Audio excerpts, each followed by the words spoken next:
I should say that I had my first drink of alcohol when I was about 4 years of age.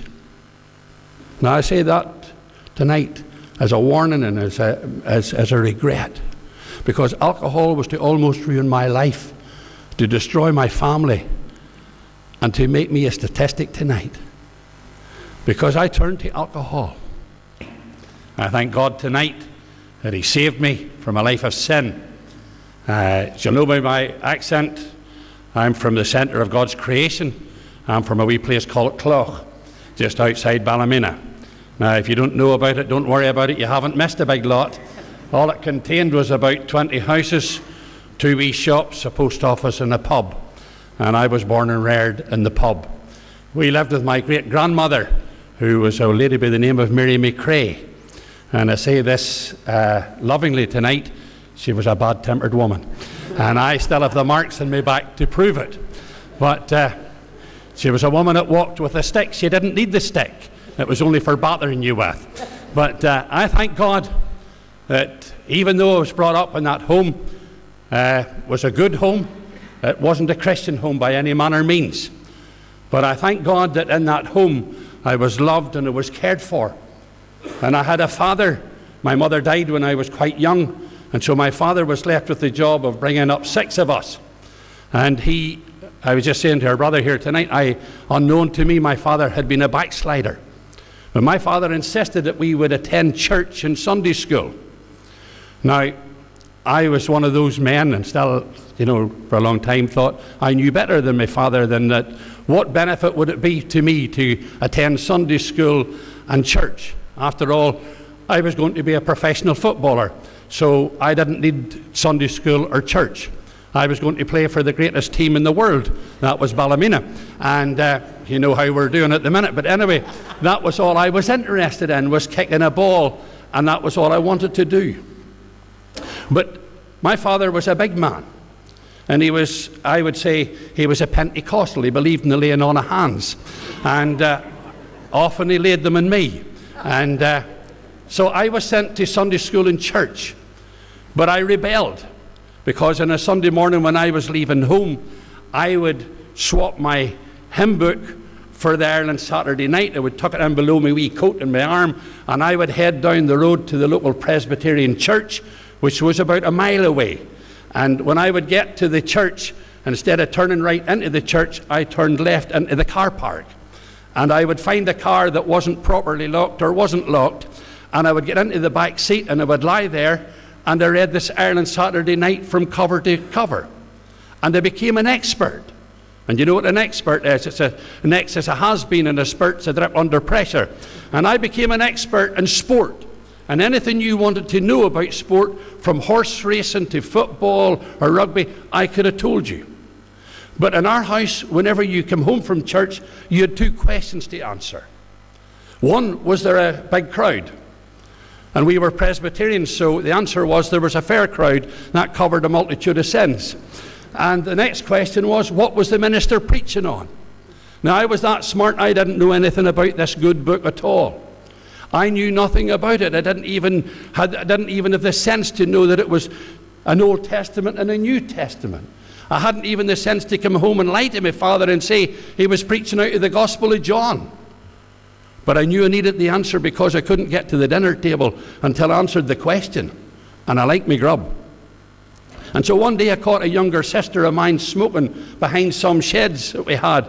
And I explained to her the situation, that for her good, of her health, if she didn't tell me every Sunday what the minister preached on, I would tell my father and he would kill her.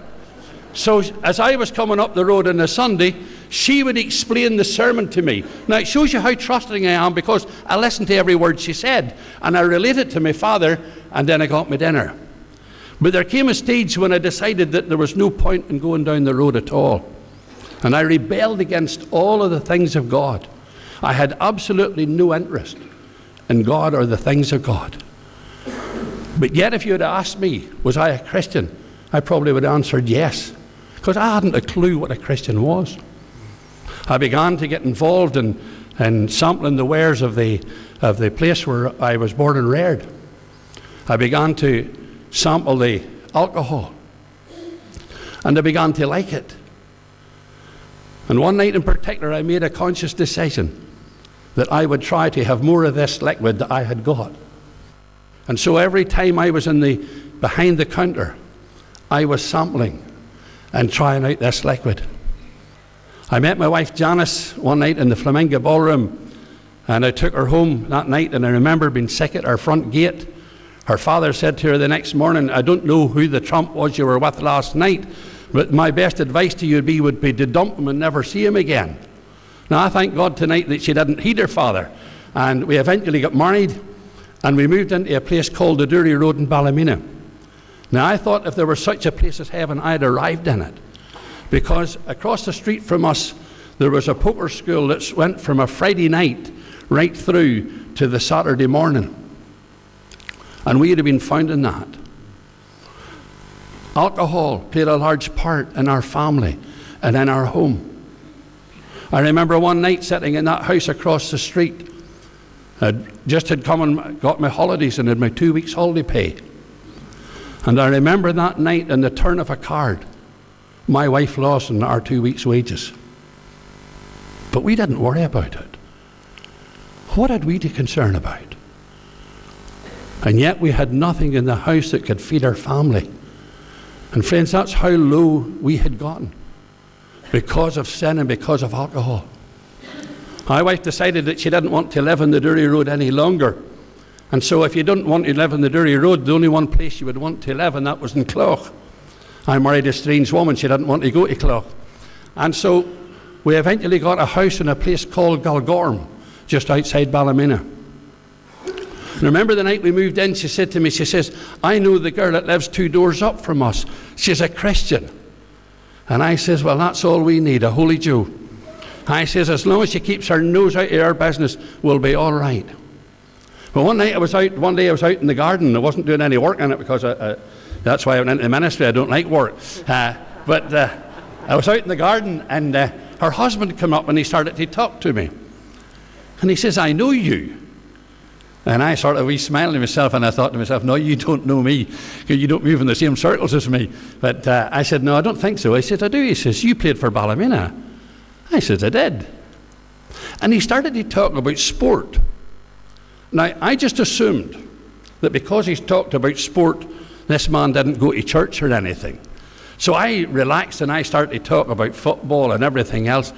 And then, like a bad dog, he just turned on me and he says, "What church do you belong to?" Well, I developed a stutter. I says, actually, I says, and I was trying to think, and I couldn't think of anything. I said, "Well, actually," I says, "we're changing doctors, and we're just about to change church." Now, I don't know what the two had in common, but it's all I could think on. And he says, "Well, why don't you come with us some Sunday?" So the way he said some Sunday, I assumed he only went on special occasions, Easter, 12th of July and Christmas, and as it was near them times, it was safe enough. And I said, "Well, the next Sunday you're going, give us a shout." Well, he says, "Actually, we go every Sunday." Oh, I says, "That's grand." So my wife had been listening out the window at this time, and I was getting the door, and she says to me, "Well, big mouth, what are you going to do on Sunday?" I says, "He'll be all right. He'll have forgot all about it by Sunday." Now, on a Sunday, I didn't rise before dinner time, because I was coming in from the pub about 2 or 3 o'clock in the morning. But the amazing thing was this: that Sunday, I was up and dressed and waiting on him. And he had a bad habit. He still has the same bad habit, the fella, because he never was coming into church till the minister was coming into the pulpit. Now, he took me to First to Huckle Presbyterian Church. It holds about 1,100 people. That Sunday he took me, I thought I was joining the choir. He took me to the front seat. And I just felt that everybody was looking at me and was glaring at me, and there was I felt like looking around and saying, "There's a big sign of me back, never here before." And I enjoyed the singing. I love singing. I would love to be able to sing at the choir. I would just love that. And I enjoyed the singing. I never listened to the preaching, I have to say, the first Sunday. I didn't hear anything.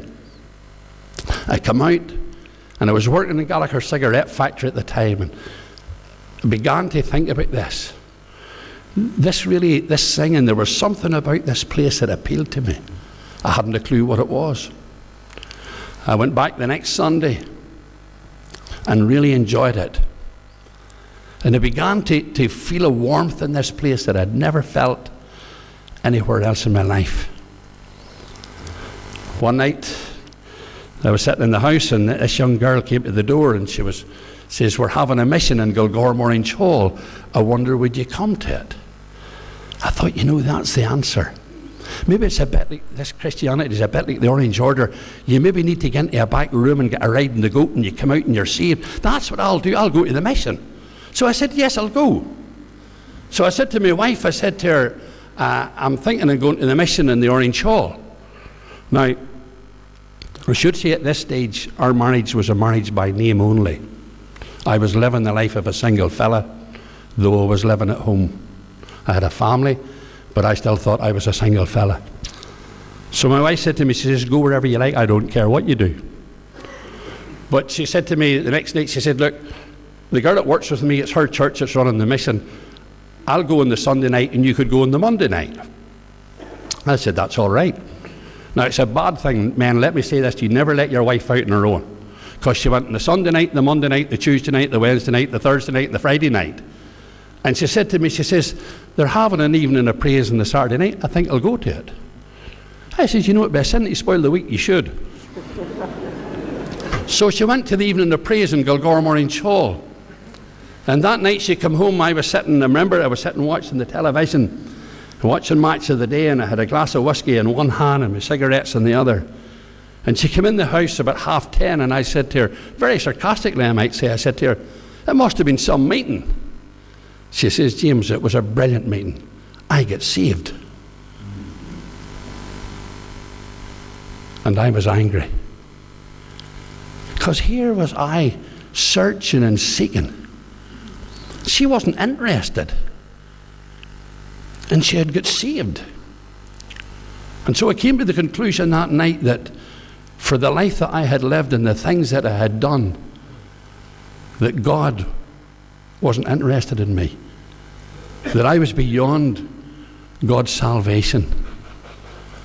And I remember going to church on the Sunday morning, and it was my habit, before I went into the church, I filled my lungs with nicotine. And so it would keep me going for about the hour. I never heard a word that was said. I was so troubled at this whole idea that my wife would get saved. And I couldn't get saved. I was still working in Gallagher's, and I worked on the Monday morning, and this fella met me, and he says, I hear there was good news in your house on Saturday night. And I said, no, I never heard tell anything. I says, I never saw anything. Well, he said, I heard your wife get saved. Oh, I said that. Oh, I said Ed. And as he walked away from me, he said, maybe you'll be next.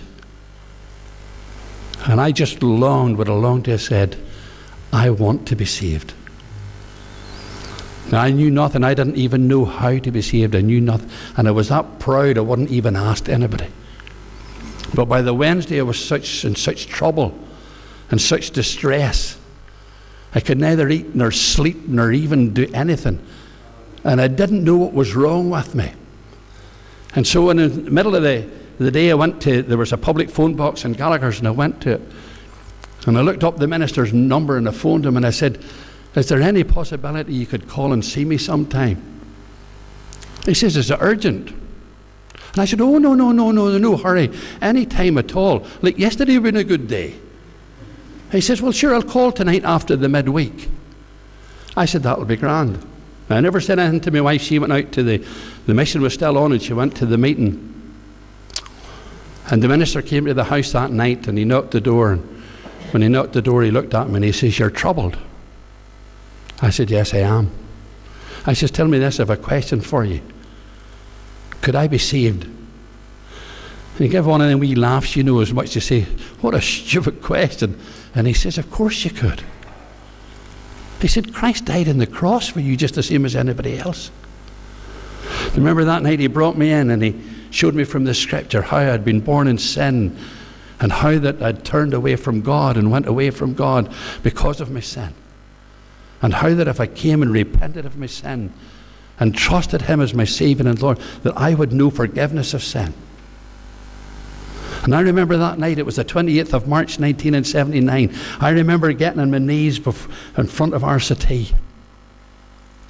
And I remember just simply saying, Lord, will you save me?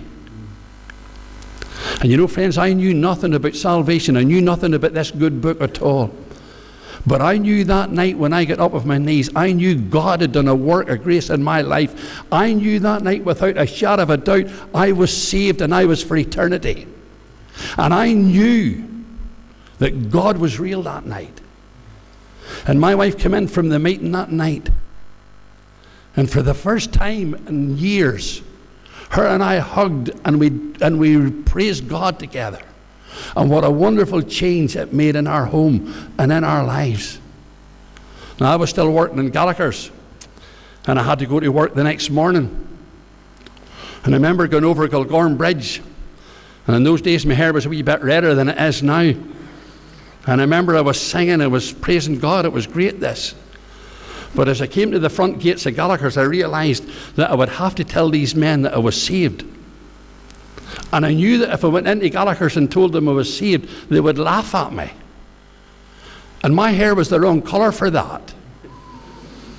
Because I had just a wee bit of a problem with the temper. And I decided that day I was going to get, maybe I better keep it a secret for 3 months and we'll see how it works out. So I was sitting in one of the rooms that morning reading the paper, and this fella came in, and I knew the minute the door opened who it was. He was a debt collector. I was a group of men who were going to become millionaires through a firm called Littlewoods. We did the pools. And I saw him coming. He was coming to collect the money. Now, I don't know whether you ever watched television or not, but there used to be a program on it called The $6 Million Man. He run at 70 mile an hour, but it's, you know, big, slow. And this boy, it seemed to take him an age of going from there to here where I was sitting. And I knew that he was going to ask me for money. I knew as a Christian I shouldn't be gambling. And he come over to him and he opened this wee black book and he says, "Logan, you owe me $150. And I get my head down and I says, "I don't owe you anything." He says, "Look, you owe me $150. Every week it's the same thing," he said. "Will you pay me the $150 and just get over?" And somebody says, "Would you pay him? For you wouldn't pay your maker." And without intending to do anything, my head came up and I said, "Look, I don't owe you anything because I got saved last night and I don't gamble anymore." And there was a hush. And I thought, oh no, there's going to be a row here. But the amazing thing was he reached out his hand and he shook my hand and he said, "Boy, if anybody needed it, it was you." And the amazing thing was this, he could see my need, but he couldn't see his own. And friends, maybe you're here tonight like that, and maybe you see my need. You see that there was a fella that really needed Christ. But can I say to you tonight, if you don't know the Saviour, you're in the same need as I was, and you need the Saviour. So the news broke in Gallagher's that Logan had got religion, they called it. And I worked with a fella, and every day I would come into the tea bar, he would say, "Here comes the Reverend Logan, will now have a short sermon followed by a prayer." He was a bit of a prophet and didn't know it. And I used to laugh, you know, but my laughter was from the teeth out. And every night I was going up the sand road to Kilgorm, you know, I was saying, you know, "Lord, this will never do, you know, I'm not going to put up with this any longer, your name being trampled on the ground." The next day I go to my work and he says, "I'm going to pull him across," and I was only saved now, bear in mind I'm only saved a couple of days. I says, "I'm going to pull him across the table and I'll put the head on him, and as you get down, Lord, I'll kick him, Lord." And I remember as I got in the house that night realising this wasn't right. And we had a wee toilet just as you went in the front door, and I remember getting in there that night and getting my knees and just lying over the toilet and crying to the Lord and saying, "Lord, please help me here. Show me what to do." And I remember the Lord saying to me that night, if he wants a sermon, give him a sermon. Tell him your testimony. Oh, I says, "Lord, you couldn't ask me to do that." And I remember that next day going down into Gallagher's. I had a New Testament in my pocket and I was ready for action. This was going to be my introduction to preaching. And I remember saying to the girl that was on the machine with me, I said, "Would you look after the machine for 10 minutes? I need to go to the tea bar." And I went to the tea bar looking for this fella, and of course he wasn't there, and I went away and I come back again and he still wasn't there. And I said to somebody, "Anybody see Mervyn?" "No," he says, "Did you not hear? He was involved in a very bad accident last night. He's in the hospital." And that fella came back to work. When he came back, God had done a work in his life because he never once taunted me after that. The only thing he'd ever said to me was, how are you managing without the alcohol? And friends, I praise God tonight for his goodness to me. Just shortly after that, the Lord called us into his service. We went to live and work in Donegal. And first we went there as evangelists, living in Letterkenny and working in the schools and going into schools and to preaching the gospel there. We left there and went back into the north of Ireland again to work in Londonderry, working with alcoholics and working there for a number of years. I must say that was a work that my heart lay to, because I'd working with people of a like mind in many ways. But God had another work for us. And I remember one morning the phone rang, and it was a man from Belfast asking us if we would take a call to the church in Rafoo in County Donegal. And at that stage we had been moving quite a lot, and I said, well, I would think about it. And the Lord confirmed that call to us, and we moved to Rafoo, and we were there for 10 years. And saw the Lord bless in the work of the church there. And then God began to move and stir our hearts again and bring us back to the north. And I always say this, and no disrespect to the Reverend McCrae, I say this, the only reason we came back was because the peace process was in difficulty, and we came to sort it out. And you know the job we've done now, it's really doing well. But we came to Newton Ards about 11 years ago. 11 years ago yesterday, we commenced the ministry there, and God has been good to us and blessed us. And friends, tonight all I can say is, to God be the glory, great things he hath done. I can only say tonight, I'm only a sinner saved by grace. And without him, I would be nothing. I thank God tonight that he saved my wife. And we have 2 boys who are saved and going on with the Lord. Our eldest boy is nowhere. He has no interest in the things of God. I'd ask you to pray for him. His name's Evan. Brought up in the gospel, but rebelled and has gone into the world. And sadly to say, I see so much of myself in him. And that breaks my heart when I look at him and I see him like that. But maybe you would pray for him and pray that the Lord will indeed save him too. Our God's able tonight. And if he can save a sinner like me, he can save you. Thank you, brother. Would I be if Jesus hadn't loved